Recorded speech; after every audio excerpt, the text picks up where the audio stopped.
Israel bombs the absolute crap out of Iran. Is Trump happy about this? Plus, Gavin Newsome wants to get arrested. And the FBI might be lying about Jeffrey Epstein, which is shocking that I said might be. That and more on this week's headlines. Welcome to America Uncovered. I'm Matt Gnezda, filling in for Chris Chappell, who's almost done recharging. And he'll need it, because Israel has just bombed the absolute crap out of Iran. On Friday morning, a barrage of Israeli missile strikes wiped out Iran's top military chain of command, causing a major shortage of virgins in Islamic heaven. Israel hit a combination of bases and nuclear facilities in what the New York Times calls a remarkable coup of intelligence and military force. The main goal of Israel's attack seems to have been to stop Iran from making nuclear weapons, which Israel considers an imminent threat. While in some ways this makes it a preemptive strike, it's important to remember that Israel has been at war since October 7, 2023, when Hamas attacked Israel from Gaza. And Hamas had years of Iranian training, Iranian weapons, and hundreds of millions of dollars in Iranian funding. Iran responded to Israel's bombings by launching more than 100 drones at Israel. Israel and neighboring Jordan managed to intercept pretty much all of them. This comes as President Trump has been trying to make a new nuclear deal with Iran, one that would stop Iran from having nuclear weapons. 2 weeks ago, Trump supposedly told Israel's prime minister not to attack Iran. And the U.S. says it was not involved in Friday's attack, but it may benefit U.S. interests. Trump, truthing a truth on Truth Social, said, 2 months ago, I gave Iran a 60-day ultimatum to make a deal. They should have done it. Today is day 61. I told them what to do, but they just couldn't get there. Now they have, perhaps, a second chance. So will this help move the U.S.-Iran nuclear deal forward? Or will it just make Iranian leaders go ballistic and kick off World War III? Probably not that. Don't worry. World War III will be started by China. The world is full of chaos right now, so it's nice to see something that brings a bit of progress to humanity. And that's happening in Berlin, Germany, where women can now swim topless in public swimming pools, just like men. According to CNN, this move reflects Germany's tradition of nudity, which is a free body culture that began in the late 1800s. I know I'm American because tradition of nudity sounds like something that would be said in a courtroom while trying a repeat flasher. This takes us one step closer to the co-ed military showers we saw in Starship Troopers. This would be historic, mostly because it'd be the first positive story involving Germany and showers. There are other places where women are allowed to swim topless, such as Edmonton, Canada. Though, given that it's Canada, swimming with a top on is less to hide your nakedness and more to avoid hypothermia.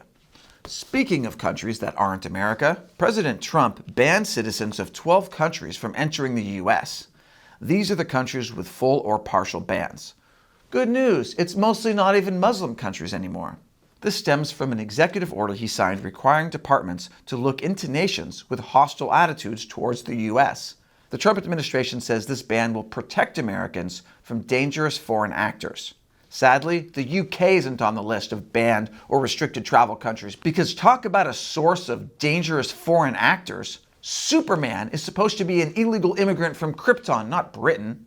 Speaking of immigration, all this week I've been covering the protests happening in Los Angeles over ICE raids and how these protests are spreading nationwide. This is the closest we're getting to another installment in the A Song of Ice and Fire series, isn't it? One thing people are complaining about is that ICE agents are wearing masks and not showing identification, reportedly to protect them from being doxxed and their families threatened. However, some fear this could lead to bad actors imitating ICE agents for nefarious purposes.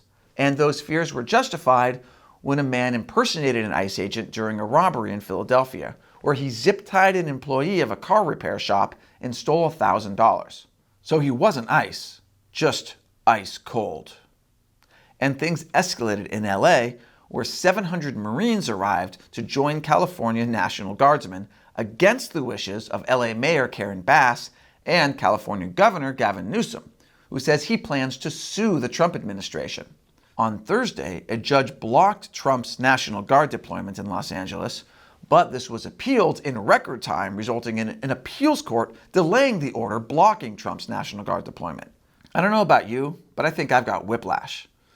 Trump's border czar, Tom Homan, threatened arrest for immigration interference and warned Newsom and Bass not to cross that line. Are you saying that about Mayor Bass and Governor Newsom? Are they at risk of being arrested? I'll say it about anybody. You cross that line, it's a felony to knowingly harbor and conceal an illegal alien. It's a felony to impede law enforcement from doing their job. To which Gavin Newsom responded with, "Arrest me." Wow, Newsom seems downright excited to get arrested. Maybe because he saw the wonders a mugshot can do for someone's presidential campaign. Although he may have to compete with California Senator Alex Padilla, who was forcibly removed from Homeland Security Secretary Kristi Noem's LA press conference. Really though, I don't want to see Newsom arrested. The only governor I'd be excited to see sent to prison is disgraced former New York State Governor Andrew Cuomo. He resigned in disgrace after allegations that he sexually harassed 13 women, and yet we still haven't seen consequences for all those COVID nursing home deaths under his watch. Here's a photo of me still waiting to see that happen. And I might have to wait even longer because Cuomo is now running for mayor of New York City, and his chances are looking surprisingly, depressingly, how is this happeningly good? Commanding lead? Really? This is due in part to the public having short attention spans. Plus, some Democrats who called for Cuomo to resign in 2021 are now endorsing him for mayor. Because while Cuomo's not perfect, he's much better than Eric Adams, who got away with his alleged crimes and is facing no consequences for them. New York deserves a mayor that's nothing like that, right? Right? And after the break, Trump wants more babies. American babies. Welcome back. Trump is promoting a $1,000 account, dubbed Trump Accounts, for every American infant born between January 2025 and January 2029, under a pilot program included in the Big Beautiful Bill. According to Trump, this would accrue interest and be available to the children when they turn 18. This is being done to incentivize having children in the face of a historically low U.S. birth rate. Although I don't know if $1,000 is going to encourage that many more people to have kids so much as it will make people who lie about their age tell even bigger lies. How old am I? 3 months. Now where's my money? Goo goo gaga. Speaking of Trump's Big Beautiful Bill, the Senate will begin debates on it next week. Trump wants it on his desk by July 4th to coincide with America's birthday and our most sacred national tradition, terrorizing dogs and veterans with fireworks.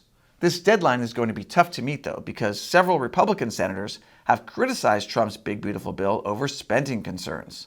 It barely made it through the House, and even some House Republicans who voted for the bill are having second thoughts. Part of what's giving so many Republicans pause is Elon Musk urging Americans to tell lawmakers to kill the bill, which he called an abomination, after the Congressional Budget Office said it would add $2.4 trillion to the debt, to which Trump and his supporters responded by saying the bill doesn't take into account income from tariffs and economic growth. In other words, nuh-uh. Last week, FBI Director Kash Patel said he saw video evidence showing that Epstein died by self-unaliving, even though the story for a long time was that the cameras around his cell had their video erased by technical errors, which smells fishier than the frog suit from Super Mario 3. And remember a few months ago when Attorney General Pam Bondi said the FBI is pouring through tens of thousands of hours of sickening Jeffrey Epstein videos exposing his crimes of sex trafficking minors and that they'd release files on it? Which they still haven't? Well, Patel had this to say on a recent Joe Rogan appearance. If there was a video of some guy or gal committing felonies on an island and I'm in charge, don't you think you'd see it? So his argument is, trust me, bro? Sure, why not? I mean, when has the FBI ever lied about anything? And it's not like he'd have incentive to protect any powerful people implicated in these videos. All this back and forth is only making people more suspicious. It's high time to lay everything more bare than women in Berlin swimming pools. And before you go, there's a segment I cut because it was overshadowed by the whole Israel bombing the crap out of Iran thing. It's about Greta Thunberg visiting Gaza and how she got kidnapped. I've put that video clip on our exclusive premium website, so click below and head over there now to watch it completely free. Once again, I'm Matt Gnezda, filling in for Chris today. Thank you for watching America Uncovered.